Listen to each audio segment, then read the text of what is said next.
ഏതായാലും മുതലാളി സുധാകരന് സുന്ദരമായ ഒരു ജീവിതം ഉണ്ടാക്കി സമ്മതിക്കണം. കൺഗ്രാചുലേഷൻസ്.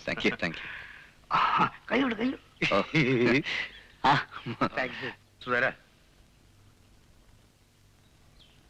എന്താ മുരളി? എനിക്ക് ചിലത് സംസാരിക്കാനുണ്ട്, ഒന്ന് കാണണം.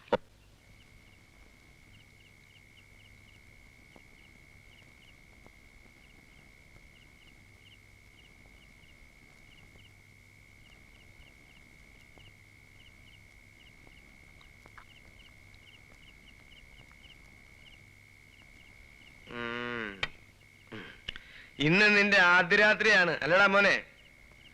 കാദംബരി ഇന്ന് അവളുടെ ബന്ധുവീട്ടിൽ പോയതുകൊണ്ട് എനിക്ക് ഇന്ന് ഒരുമാതിരി ആദ്യരാത്രിയാടാ. എന്റെ ഒരുപാട് ഊരാക്കൊടുക്കുകളുള്ള ജീവിതമാണ്. നിനക്കൊരിക്കലും അങ്ങനെ ഒരു ജീവിതം ഉണ്ടാവില്ല, എനിക്കത് ഉറപ്പാ. മുതലാളിക്ക് എന്താ എന്നോട് ഇത്ര സ്നേഹം? കഴിഞ്ഞ 8 വർഷമായിട്ട് നീ എന്റെ കൂടെ ഇല്ലേ? ഈ 8 വർഷവും നീ എന്നെ ചടിച്ചിട്ടില്ല. അത് തന്നെ. നിനക്കറിയോ സുധാകര, ഹൃദയകുമാരിയുടെ അമ്മയെ ചെറുപ്പത്തിൽ ഞാൻ സ്നേഹിച്ചിരുന്നു. നീ പേടിക്കണ്ട, അവളെന്റെ മകളൊന്നുമല്ല. സ്നേഹിക്കാൻ ആർക്കും സ്നേഹിക്കാം, പക്ഷേ ഒന്നിച്ച് ജീവിക്കാൻ കഴിയില്ലല്ലോ. ഭവാനിയെ ഞാൻ സ്നേഹിച്ചിരുന്നു. അവളുടെ മകൾ എനിക്ക് മകൾ തന്നെയാണ്. അവളെ നിനക്ക് തന്നെ പിടിച്ചു തന്നതിന് ഒരു കാരണം കൂടിയുണ്ട്.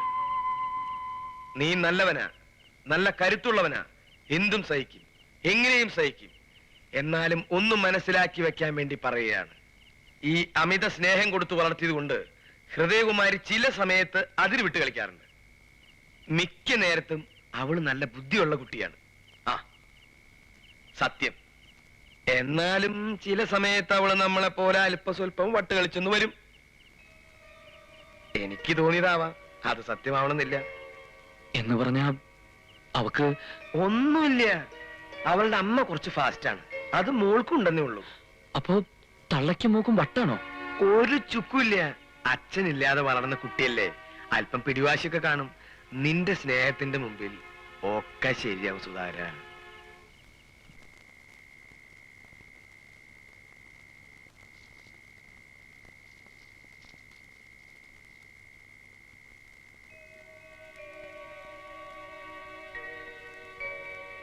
മണി 10 കഴിഞ്ഞല്ലോ. നീ എന്തിനാ ഈ തണുപ്പത്തിരിക്കണേ? പോയി കിടന്നൂടെ? ഹൃദയകുമാരി എവിടെ? അവളകത്തില്ലേ? ഞാൻ കണ്ടില്ല. ദാ, നീ ഇത് കൊണ്ടുപോയി അവളുടെ കൈ കൊടുക്ക്. എന്നിട്ട് സൗകര്യം പോലെ വാങ്ങിച്ചു കുടിച്ചോ. അവൾക്ക് ഇതേ പറ്റിയൊന്നും വലിയ വിവരമില്ലെന്നാ തോന്നണേ. അമ്മ തന്നെ അവളെ വിളിച്ചങ്ങ് കൊടുത്താ പോരെ? വേണ്ട, എന്റെ അടുത്ത് വരാൻ ഇത്തിരി വിഷമമുള്ള പോലെ. ഒറ്റയ്ക്ക് വളർന്നല്ലേ. ദാ, കൊണ്ടേ കൊടുക്ക. കൊണ്ടേ കൊടുക്കടാ. ചെക്കന്റെ ഒരു നാണം. ആ കുട്ടിക്ക് ഹൃദയകുമാരി എന്ന് വിളിക്കുന്നതിനേക്കാൾ ഇഷ്ടം കുമാരി എന്ന് വിളിക്കുന്ന അത്രേ. വേണ്ട, പേരില്ലെങ്കിലും ഒരു ഹൃദയമുള്ളത് നല്ലതാ. ഇപ്പോഴത്തെ കാലത്ത് ഹൃദയമുള്ള ഒരു ഒറ്റ മനുഷ്യനെയും കാണാനേ ഇല്ല.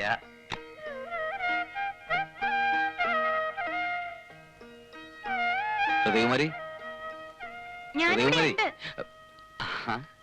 ഇതെന്താ നീ കട്ടിലിന്റെ അടിയില്? എന്റെ കാതിലെ കമ്മലേ ആരോ നുള്ളി എടുത്തതുപോലെ താഴ്ത്തു വീണു. ഞാനത് തിരയായിരുന്നു, ദേ കിട്ടി.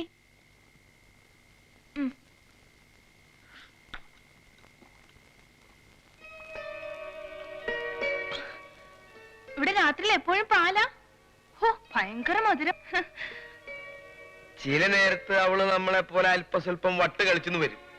എനിക്ക് തോന്നിയതാണ്, അത് സത്യമാവണമെന്നില്ല. 40 ദിവസം പാടിയാ മതിയെന്ന് പറഞ്ഞിട്ടാ ഞാനിത് തുടങ്ങിയത്.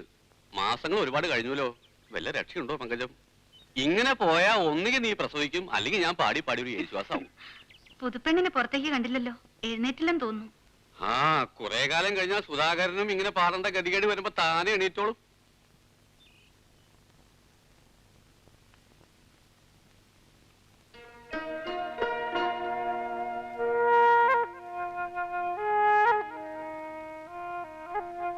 എന്താ ചിന്നമ്മാളൂ നീ കാണിക്കുന്നത്? നേരെ ഒരുപാടായില്ലേ. ഇന്നലെ ഉറങ്ങാൻ കിടന്നവർ ഇനി എഴുന്നേറ്റില്ല എന്ന് കാണുമ്പോ എനിക്ക് പേടിയാവുന്നു. പണിക്കരി സാറായിരിക്കും. Hello hello hello. ഇതെവിടെ പോയി? ആ ഇതെങ്ങനെ കട്ടിലിന്റെ അടിയിലെത്തി? നീ എങ്ങനെ ഇതിന്റെ മുകളിലെത്തി? ചിന്നമാളുവേ, രണ്ടും എണീറ്റെന്നാ തോന്നുന്നേ. കാപ്പിയെട്. ആ 1 2 3 4 5 6 7 8 9 10 10. അയ്യോ, ഈ വീടിന് എന്തോ ലക്ഷണക്കേടുണ്ട്. ഞാൻ ഇങ്ങോട്ട് വന്നപ്പോ 11 പെട്ടി നിറച്ച സാധനങ്ങൾ കൊണ്ടുവന്നതാ. ഇപ്പൊ 10 എണ്ണേ കാണുന്നുള്ളൂ, ഒരെണ്ണം കാണുന്നില്ല. എന്റെ ജീവന്റെ ജീവനായ സാധനങ്ങളാ ഞാൻ അതിനകത്ത് എടുത്തു വെച്ചത്. എനിക്കത് കിട്ടാൻ ഞാൻ ഒരു മനസമാധാനം ഉണ്ടാവില്ല, ഒന്നും കഴിക്കാനും പറ്റൂല. സുധാരേട്ടാ, ഞാനത് എവിടെയാ തരേണ്ടത്? നീ ബഹളം വെക്കാതിരിക്കെ, നമുക്കത് കണ്ടുപിടിക്കാം. ഇതിനകത്ത് നീ അത് കൊണ്ടുവന്നിട്ടുണ്ടെങ്കിൽ ആ പെട്ടി എവിടെയും പോവില്ല. ഞാനല്ലേ പറയുന്നത്. അത് ഞാൻ ഇതിനകത്ത് തന്നെ കൊണ്ടുവന്നിട്ടുണ്ട്, അതെനിക്ക് ഉറപ്പാ. എന്നാൽ അത് ഇതിനകത്ത് തന്നെ കാണും. ജീവന്റെ ജീവനായിട്ടുള്ള സാധനങ്ങൾ ഒരു പെട്ടിയിൽ വെച്ച് പൂട്ടാതെ പല പല പെട്ടികളായിട്ട് വെച്ചുകൂടായിരുന്നോ? എന്നാൽ അതിങ്ങനെ ഒറ്റയ്ക്ക് കാണാതാവുമായിരുന്നോ? അപ്പൊ എന്റെ പെട്ടി കാണാതായതിന് സുധാകരേട്ടന് ഒരു വിഷമവും ഇല്ലേ? പിന്നെ വിഷമമില്ലാതിരിക്കോ? നിന്റെ വിഷമം ഇപ്പൊ എന്റെയും വിഷമമാ. നിന്റെ പെട്ടി എന്റെയും പെട്ടിയല്ലേ? നിന്റെ ജീവന്റെ ജീവനായ സാധനങ്ങൾ എന്റെയും ജീവന്റെ ജീവനായ സാധനങ്ങളാ. പക്ഷേ അതിനിങ്ങനെ ബഹളം വെക്കരുത്. എന്റെ അമ്മയ്ക്ക് ബ്ലഡ് പ്രഷർ ഉണ്ട്, എന്റെ അച്ഛന്റെ ഹാർട്ടും വീക്കാ. ആ പെട്ടി കിട്ടിയില്ലെങ്കിൽ എന്റെ ഹാർട്ടും വീക്കാവും. എന്റെ ഹാർട്ട് വീക്കാവുന്നതിൽ സുധാകരേട്ടന് ദുഃഖം ഉണ്ടെങ്കിൽ ആ പെട്ടി കണ്ടുപിടിച്ചതാ. തീരാറായെങ്കിൽ ബാക്കി ഞാൻ ചെയ്തോളാം. പുഷ്കലാക്ഷിക്ക് ഇന്ന് ലീവ്. ഞങ്ങൾക്ക് ഹൃദയകുമാരുടെ വീട് വരെ ഒന്ന് പോണം. ഇന്നിവിടെ ചോറും കറിയൊന്നും വെക്കണ്ടെന്നാ തീരുമാനം. എനിക്ക് അങ്ങനെ പെട്ടെന്ന് പോയിട്ട് ഒരു പണിയില്ല. എന്നാ ഒരു കാര്യം ചെയ്, ദാ പോയി ഒരു സിനിമ കണ്ടേച്ചു വാ. കുട്ടിയുടെ പെട്ടി എന്തോ കാണാനില്ലെന്ന് തോന്നുന്നു, അതായി ബഹളം. ഇനിയിപ്പൊ കാണാതായ സ്ഥിതിക്ക് അതിൽ എന്തുണ്ടെന്ന് പറഞ്ഞാലും നമ്മൾ വിശ്വസിച്ചല്ലേ പറ്റൂ. ടീച്ചർ ഒരു പാവ, ആരോട് എന്ത് വിട്ടുവീഴ്ചയും ചെയ്യും. അതുകൊണ്ട് പറയാ, ഇപ്പോഴേ അയഞ്ഞു കൊടുത്താല് ഏതൊരു പുത്തൻ പെണ്ണും ഒടുവില് ഭൂമി കുലുക്കും. അണ്ടിയോട് അടുക്കുമ്പോഴറിയാൻ ചിന്നമാളും അമ്മേ മാങ്ങയുടെ പുളി. പുഷ്കലാക്ഷി അമ്മേ, നീ വിഷമിക്കണ്ടടി, അങ്ങനെ ഒന്നും സംഭവിക്കില്ല. കാരണം എന്താണെന്നറിയോ? ഈ മാങ്ങയ്ക്ക് അണ്ടിയില്ല. ദേ ദേ ദേ, ഇത് കണ്ടോ? 1 2 3. അയ്യോ, ഈ 10 നീ ഇത് 100ാമത്തെ പ്രാവശ്യമല്ലേ എണ്ണുന്നത്. ഇത്ര വിഷമിക്കാൻ കാണാതായ ആ പെട്ടിയിൽ എന്താണെന്നെങ്കിലും നിനക്ക് പറഞ്ഞൂടെ? എന്റെ കോടിക്കണക്കിന് ഉറുപ്പിയാ. എന്താ ഉണ്ടാക്കി തരാൻ പറ്റുമോ? എടീ, നമ്മുടെ കല്യാണം ഇന്നലെ കഴിഞ്ഞിട്ടുള്ളൂ. എന്ന് വെച്ചിട്ട് പോയത് പോട്ടേന്ന്. ഹൃദയകുമാരിക്ക് നഷ്ടപ്പെട്ടാൽ എന്താ അല്ലേ? അങ്ങനെ ഇപ്പൊ ഞാൻ ആർക്കും താണു കൊടുക്കുന്നില്ല. അതാരോ മനഃപൂർവ്വം തട്ടിയെടുത്തതാ. യ്യോ, ആ പണിക്കരിയേട്ടന് ഈ വഴി വന്നത് നന്നായി. ഞാൻ ഇപ്പൊ അമ്പലത്തിൽ നിന്ന് വന്നേ ഉള്ളൂ. എല്ലാം മംഗളാവാൻ വേണ്ടി സുധാകരന്റെയും ഹൃദയകുമാരുടെയും പേർക്കൊരു അർച്ചന നടത്തി. ഞാനിത്തിരി പായസം എടുത്താലോ? എനിക്ക് മധുരം കഴിക്കാൻ പാടില്ല ഭവാനി. അതുകൊണ്ടല്ലേ പണ്ടത്തെ പോലെ മധുരം കലർത്തി നിന്നോട് സംസാരിക്കാൻ സാധിക്കാത്തത്. ഞാൻ ഒന്നേ ആഗ്രഹിച്ചിരുന്നുള്ളൂ ഭവാനി.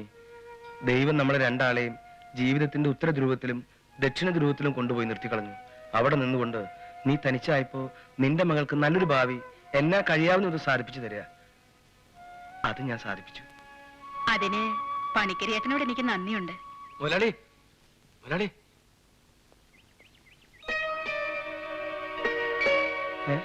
എന്തൊരു കഷ്ടാണ് ഭവാനി നീ ചെയ്തത്. എന്തേ? എല്ലാം കൂടി ഒന്നായി തലയിൽ കെട്ടിവെച്ച് അവൾ അങ്ങോട്ട് പറഞ്ഞയക്കാൻ നിന്നോട് ആരാ പറഞ്ഞത്? 11 പെട്ടിയുള്ളതില് ഒരെണ്ണം കാണാനില്ലെന്നും പറഞ്ഞ് അവളവിടെ വെടിക്കെട്ട് തുടങ്ങിയത്രേ. സാധയുടെ മറന്നു വെച്ചാണോന്ന് അറിയാൻ സുധാകരൻ ആളെ വിട്ടിരിക്കുക. നേരാ, 11 അവള് തന്നെ പാക്ക് ചെയ്തത്. ഇനി 10 അവള് കൊണ്ടുപോയിട്ടുള്ളോ?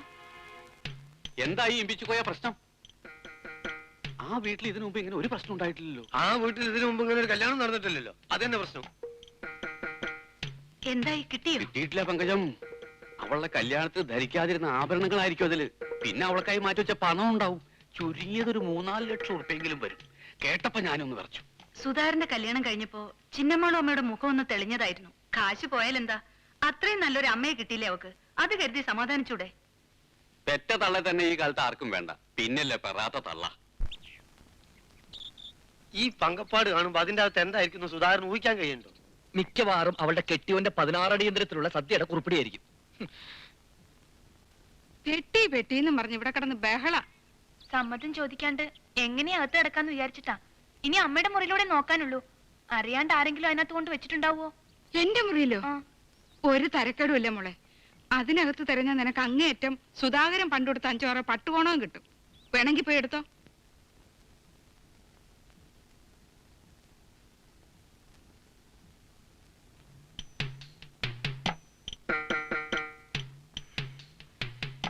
ഇത് തന്നെയാണോ തൊണ്ടി അയ്യോ, സാധനം? എന്റെ പെട്ടി. പെട്ടി ഹൃദയമാരി വീട്ടിൽ വെച്ച് പറഞ്ഞതാ. അയ്യോ, പെട്ടി. ഇത് ഞാൻ അവിടെ എടുത്താണല്ലോ ദൈവമേ. അകത്ത് വല്ല സ്വർണോ പണോ ആണെങ്കിൽ ഇവിടെ വെച്ച് തുറക്കണ്ടെന്ന് അവളോട് പറയടാ. ഇനി സമാധാനായല്ലോ. എന്തു ബഹളായിരുന്നു ഇവിടെ. ഇപ്പൊ മനസ്സിലായില്ലേ ചിന്നമ്മാളമ്മയുടെ അടുത്ത് വന്നാ ഒന്നും നഷ്ടപ്പെടൂലെന്ന്. ഈ പെട്ടിയിലുള്ള സാധനങ്ങളുടെ വില എനിക്കേ അറിയൂ. അങ്ങനെ എന്നെ ചതിക്കാൻ ആർക്കും പറ്റില്ല. ഇനി ചതിച്ചാൽ ഞാൻ ശപിക്കും. ഞാൻ ഭദ്രകാളിയാ.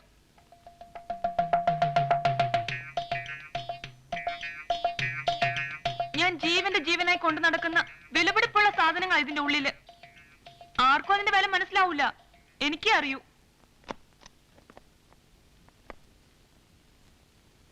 ചെറുപ്പത്തിൽ എനിക്ക് 3 വയസ്സുള്ളപ്പോഴാണത്രേ ആദ്യത്തെ പല്ല് മുളച്ചത്.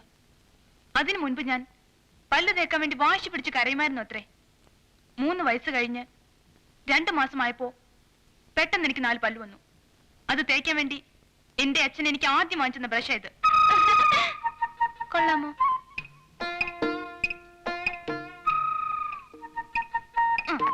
ദേ, എല്ലാവരും ഇത് കണ്ടോ?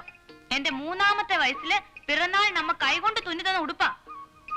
ഇത് ഞാൻ മരണം വരെ കളയൂല.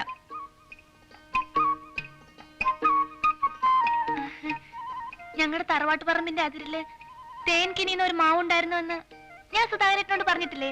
പറഞ്ഞിരുന്നു. അതിന് ഒരു ദിവസം പണിക്കരങ്ങൾ വീട്ടിൽ വന്നപ്പോ അതിന്റെ ഉച്ചിയിൽ ഒരു മാമ്പഴം കണ്ടു. എറിഞ്ഞു വീഴ്ത്താൻ പറ്റുമെന്ന് പണിക്കരങ്ങൾ എന്നോട് ചോദിച്ചു. പറ്റുമെന്ന് ഞാനും പറഞ്ഞു. ജീവിതത്തിൽ ആകെപ്പാടെ ഒരു മങ്ങയ്ക്കേ ഞാൻ കല്ലെറിഞ്ഞിട്ടുള്ളൂ. ആ കല്ല ഇത്. എങ്ങനെയുണ്ട്?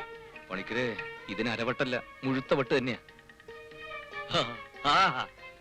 ഇത് കണ്ടോ, പലരും ജീവിതത്തിൽ നിസ്സാരമായി തള്ളിക്കളയുന്ന പല സാധനങ്ങളും മറ്റ് പലരുടെ ജീവിതത്തിലും വളരെ വിലപ്പെട്ടതായിരിക്കും.